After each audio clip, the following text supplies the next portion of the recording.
Is this war our war? We did not start this war or any other war, but the fire of most such wars has burned and continues to burn us too. The Islamic Republic has targeted the Kurds from the very beginning and imposed the war. And even the leader of the regime, Khomeini, declared a jihad against Kurdistan. So this war has become our war, and it cannot be denied. How can we say that this war is not our war?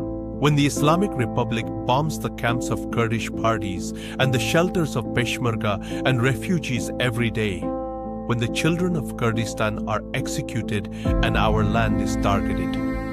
The 80-year history of struggle, sacrifice, and self-sacrifice of thousands of martyrs for freedom is a clear fact that shows that the Islamic Republic has a fundamental problem with the identity, existence, and freedom of Kurdistan. We Kurds were and are in the war and resistance, and there were others who took refuge with us and wanted to join us on the front lines of the struggle.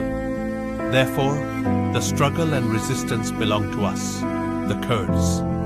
Changing the situation requires a deep understanding of the roots of this conflict.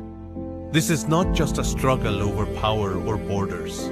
This is a fight for identity, for the right to self-determination, for our survival. The Islamic Republic has seen Kurdistan as a threat since the first days of the revolution. The policies of repression, discrimination, and denial of Kurdish identity have deepened this rift. The relentless bombings, arrests, and executions have not only not broken the will of the Kurdish people, but have made it stronger. They think that they can silence our will through force and repression.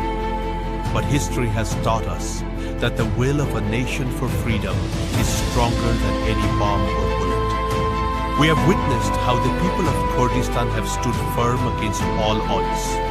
Shelters, camps, even people's homes have been the targets of these attacks. This shows that the enemy has targeted not only the fighters, but the entire Kurdish community.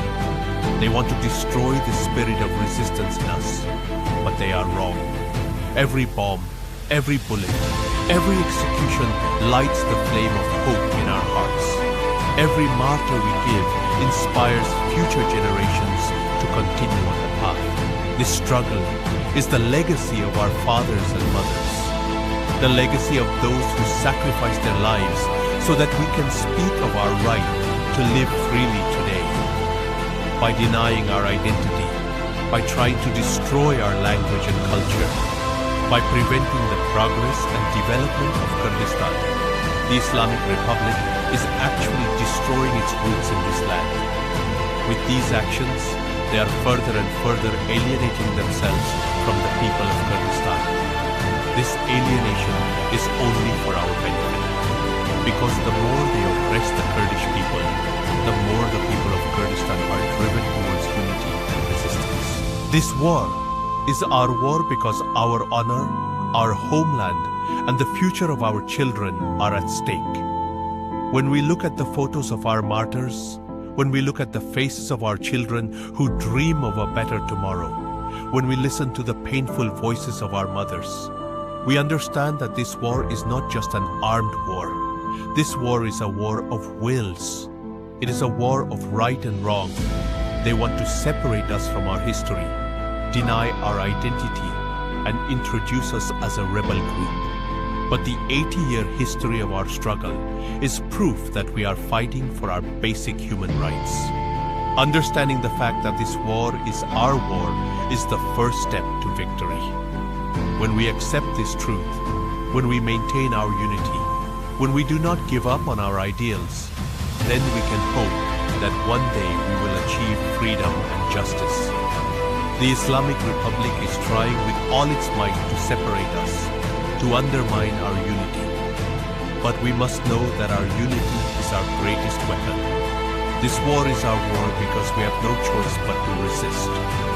Surrender means destruction.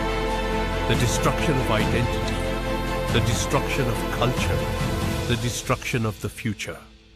We cannot allow this to happen. This war is our war, and we will fight until our last breath to win it. We will not spare any effort to defend our homeland and nation. History will testify that the people of Kurdistan, despite all the hardships and difficulties, have never surrendered and will fight until they achieve freedom. With its fascist policies, the Islamic Republic has targeted not only the Kurdish people, but all the oppressed nations of Iran. But the people of Iran will ultimately stand up to this oppression. We are not alone in this war. This war is our war, and we will continue it until victory. Until Kurdistan is free and proud. Until every Kurdish citizen can speak with pride about his identity. We will not give up this fight, because this fight is a fight for survival, a fight for the future, a fight for freedom. This fight is our fight, and we will win.